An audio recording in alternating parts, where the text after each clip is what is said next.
আর এদিকে তো ইরান বিশাল ঘটনা ঘটিয়ে ফেলেছে। আপনাদেরকে বলেছিলাম যে ইরানের এখন পা ধরে, বিভিন্ন দেশের পা ধরে ডোনাল্ড ট্রাম্প ইরানকে আলোচনায় আনবার জন্য বহু ধরনের চেষ্টা করে আবারও ফেলিউর হয়েছে। আপনাদের জন্য বিশাল সুখবর, আবারও ডোনাল্ড ট্রাম্প এবং মার্কিন যুক্তরাষ্ট্র এখন মোটামুটি নিজেদের চুল নিজেরা ছিঁড়ছে। কেন তৃতীয়বার হামলা করলো?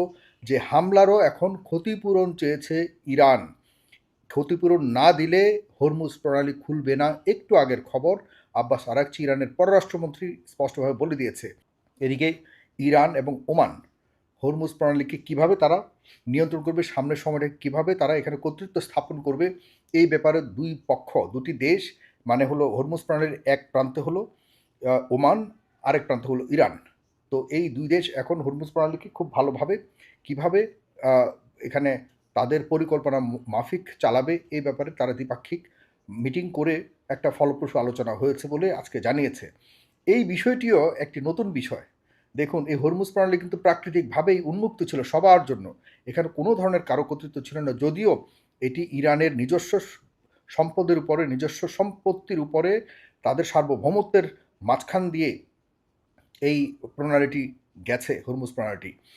কিন্তু এই যুদ্ধের কারণে এখন হরমুজ প্রণালীর উপরে এই দুটি পক্ষ, ওমান এবং ইরান, সুযোগ পেয়েছে যে কিভাবে দুই পক্ষ, দুইটি দেশ মিলে এই হরমুজ প্রণালীর উপরে নিয়ন্ত্রণ স্থাপন করবে। এটি প্রায় চূড়ান্ত এখন, যেটি এখন বড় ধরনের ধাক্কা। এখন উপসাগরীয় অঞ্চলের যে দেশগুলি রয়েছে তারাও এখন মাথায় হাত দিয়ে বসে আছে যে এই কি হয়ে গেল। ইরানের শক্ত শর্ত দিয়েছে, আজকে যতগুলি তারা দাবি করেছে, শর্ত দিয়েছে, সেগুলি পূরণ না করলে কোনোভাবেই ইরান হরমুজ প্রণালী খুলবে না বলে আজকে লাস্ট কথা বলে দিয়েছে স্পষ্টভাবে। এদিকে যে কোনো মূল্যে ইরানকে আলোচনায় আনবার জন্য যুক্তরাষ্ট্র বিভিন্ন ধরনের চালাকি করছে এবং তাদেরকে বিভিন্নভাবে লোভ দেখাচ্ছে। কিন্তু ইরান এই লোভে কোনোভাবেই পা দিবে না।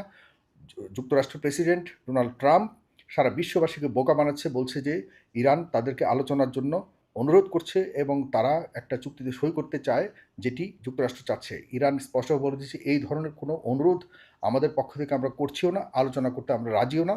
আমরা আমাদের জায়গায় বলবৎ আছি। যেভাবে আমরা বলেছিলাম যে এই হরমুজ প্রণালী আমাদের নিয়ন্ত্রণে থাকবে এবং সেটিই হবে।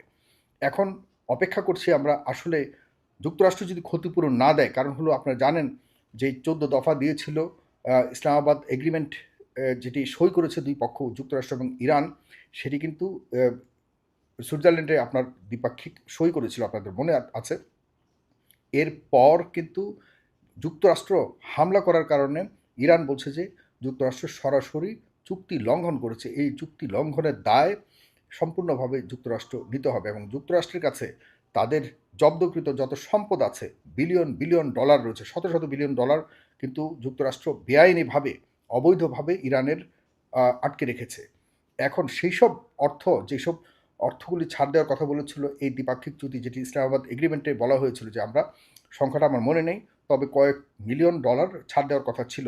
সেই ছাড় তো দিবেই দিবে, এখন অ্যাডিশনালি অতিরিক্ত আরও বেশি ক্ষতিপূরণ বাবদ তাদের, এমনিতে তো ক্ষতিপূরণ দিতেই হবে, আরও বেশি করে তাদের কাছে যে অঙ্ক জব্দ আছে সেই অঙ্কের পরিমাণ এখন বৃদ্ধি পাবে। সেই সব জব্দকৃত অর্থ, সম্পদ এবং নতুন করে ক্ষতিপূরণ দাবি করেছে আজকে। আদারওয়াইজ কোনোভাবেই হরমুজ প্রণালীকে উন্মুক্ত করা হবে না, খোলা হবে না। তাতে সারা বিশ্বের সামনের সময়ে ভয়ঙ্কর ক্রাইসিস, অর্থনৈতিক ক্রাইসিস দেখা দেবে, যেটির সম্পূর্ণ দায় নিতে হবে যুক্তরাষ্ট্রকে। যুক্তরাষ্ট্রের দিকে সবভাবেই কিন্তু সকল কৌশলের যত যুদ্ধ আছে সব কিছু তারা ফেইলিউর হয়েছে। সর্বশেষ যুক্তরাষ্ট্রের একজন খুব গুরুত্বপূর্ণ বিশ্লেষক, যুক্তরাষ্ট্রের যিনি খুব নামকরা একজন বিশ্লেষক, তিনি বলেছেন যে যুক্তরাষ্ট্রে এখন বাকি আছে শুধুমাত্র স্থল যুদ্ধ করা, এবং সেই স্থল যুদ্ধের জন্য যুক্তরাষ্ট্র প্রায় প্রস্তুতিও নিয়ে রেখেছে। কিন্তু এখন এই সকল বিবেচনা করে যতটুকু জানা গেছে যে স্থল যুদ্ধে গেলে যুক্তরাষ্ট্রের সবচেয়ে বেশি ক্ষতি হবে এবং ইরানও চায় যুক্তরাষ্ট্রকে এমন একটি জবাব দিতে যাতে সার্বিকভাবে সকল প্রকার যুদ্ধে তাদেরকে পরাজয় করে এরপর বিজয়টা আনতে ইরান, যাতে সারা জীবন মনে রাখে ইতিহাসে, যাতে আর কোনোভাবে এই যুদ্ধের কথা ভুলতে না পারে, ইতিহাসে যাতে শক্তভাবে লিখনি থাকে যে ইরান সব ধরনের যুদ্ধে পরাজিত করে বিজয় লাভ করেছে। এদিকে ইরানের যে সাধারণ মানুষ, জনগণ কিন্তু এখনও পর্যন্ত বর্তমান যে মুস্তফা আলী খামেনির সরকারকে কিন্তু সর্বোচ্চ রকম সার্বিকভাবে সহায়তা করবার জন্য তারা এখনও পর্যন্ত একদম এক পায়ে দাঁড়িয়ে আছে। তাদের দেশের মানুষ অনেক ক্ষতিগ্রস্ত হয়েছে, তবুও তারা বলে দিয়েছে যে আমরা ক্ষতিগ্রস্ত হলেও আমরা বর্তমান সরকারের কাছে এসে কোনোভাবে যুক্তরাষ্ট্রের কাছে মাথা নত করা যাবে না। যুক্তরাষ্ট্রের এদিকে যে হামলা করবার জন্য যত ধরনের অত্যাধুনিক অস্ত্র রয়েছে, সে সকল অস্ত্র আপনারা জানেন যে সব শেষ হয়ে গেছে। এখন তারা কোনো রকম তাদের যে ভাসমান অস্ত্রগুলি আছে এগুলিকে কোনো রকম এখন রেখে তারা একটা চুক্তিতে আসতে চাচ্ছে, যে চুক্তিটি হলো এখান থেকে কোনো রকম নিজেদের আত্মসম্মান মোটামুটি রেখে এরপর ফিরে যাওয়া। এদিকে সব দিকে বিবেচনা করেই কিন্তু যুক্তরাষ্ট্রের পরাজয় হয়ে গেছে। তারা যেই কোনোভাবেই যাক তাদের পরাজয় নিশ্চিত, এবং এই পরাজয়ের কারণে ইরান সারা বিশ্বের শক্তিধর দেশগুলির মধ্যে চতুর্থ বা পঞ্চম স্থানে গিয়ে তাদের অবস্থান লাভ করবে।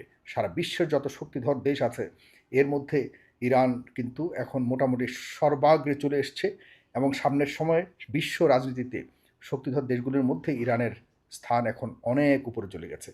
এই পরিস্থিতিতে এখন পুরো ইকুয়েশনটা ভিন্ন রকম হয়ে যাচ্ছে, কারণ মধ্যপ্রাচ্যেও এখন যারা উপসাগরীয় দেশগুলি রয়েছে তারাও কিন্তু এখন যুক্তরাষ্ট্রের উপরে যে নিরাপত্তার বিভিন্ন ধরনের চুক্তিগুলি করেছিল সেগুলি থেকে আস্তে আস্তে সরে আসছে, যে কারণে দেখা যাচ্ছে যে সৌদি আরব, তারপরে টার্কি এবং পাকিস্তান সহকারে একটা জোট করেছে। তারাও মনে করছে না আর যুক্তরাষ্ট্রের উপরে আগের মতো করে নির্ভর করা যাবে, যে কারণে তারা নিজেরা এখন একটা জোট করছে, যে জোটের আপনারা ইতিমধ্যে শুনেছেন তাদের অনেকগুলি শর্ত, এবং তাদের যে আমাদের বাংলাদেশও এটার মধ্যে আছে। এই দেশগুলির মধ্যে যে কোনো ধরনের হামলা যখন করা হবে মনে হবে যেন ওই দেশগুলির জোটবদ্ধ দেশগুলির উপরে হামলা করা হয়েছে। এই ধরনের শর্তে কিন্তু এখন মোটামুটি কয়েকটি দেশ ঐক্যবদ্ধ হচ্ছে। এবং সর্বশেষ আজকে যে কথাটা বলে শেষ করতে যাচ্ছি, আব্বাস আরাকচি একটু আগের নিউজে যেটি দেখলাম, তিনি স্পষ্টভাবে বলেছেন যে আমাদের এখন মুসলিম দেশগুলিকে ঐক্যবদ্ধ হতে হবে। আমাদের কোনোভাবে যাতে আর কেউ শত্রুতার বশত, কৌশলের বশত অথবা ষড়যন্ত্রের মাধ্যমে যাতে আমাদের এই মুসলিম কান্ট্রিগুলির মধ্যে বিভ্রান্ত অথবা বিভাজন তৈরি করতে না পারে, সেজন্য সব মুসলিম দেশকে ঐক্যবদ্ধ হবার আহ্বান তিনি জানিয়েছেন জনাব আব্বাস আরাকচি, যে তিনি ইরানের পররাষ্ট্রমন্ত্রী। সুতরাং একটা মোটামুটি সর্বশেষ পরিস্থিতি হলো সম্পূর্ণভাবে ইরানের নিয়ন্ত্রণে বর্তমান যুদ্ধটা রয়েছে। ইরান যেভাবে চাচ্ছে সেভাবে যদি যুক্তরাষ্ট্র রাজি না হয় তাহলে ইরান কোনোভাবেই এই হরমুজ প্রণালী ওপেন করবে না। আর এই হরমুজ প্রণালী যদি ওপেন না হয় তাহলে নিশ্চিতভাবে যুক্তরাষ্ট্র অর্থনৈতিকভাবে সারা বিশ্বের সবচেয়ে বেশি ক্ষতিগ্রস্ত হবে, এবং সামনের দ্বিতীয় মানে যে মিড টার্ম ইলেকশন রয়েছে যুক্তরাষ্ট্রের, সেখানে ভয়ঙ্করভাবে মানুষের কাছ থেকে তিরস্কার পাবে এবং অনাস্থা পাবে। এই ভয়ে এখন মার্কিন যুক্তরাষ্ট্রের প্রেসিডেন্ট ডোনাল্ড ট্রাম্প আর তার যে জারজ সন্তান ইসরায়েলের প্রেসিডেন্ট নেতানিয়াহু, ইসরায়েলের প্রধানমন্ত্রী নেতানিয়াহুর মাথা খারাপ হয়ে আছে। এখন কি করবে এ নিয়ে সবচেয়ে বেশি চিন্তা এখন যুক্তরাষ্ট্রের। এই পর্যায়ে আমি শেষ করছি। প্রিয় বন্ধুরা যারা দেখছেন, আমার ভিডিওটি শেয়ার করবেন, আমার এই আইডিটিকে ফলো করবেন, আমার ইউটিউব চ্যানেলটিকে সাবস্ক্রাইব করে রাখবেন। পরবর্তী ভিডিও দেখবেন, অপেক্ষা করুন। অনেক ভালো ভালো খবর নিয়ে আসবো আপনাদের কাছে। ভালো থাকবেন সবাই। আসসালামু আলাইকুম।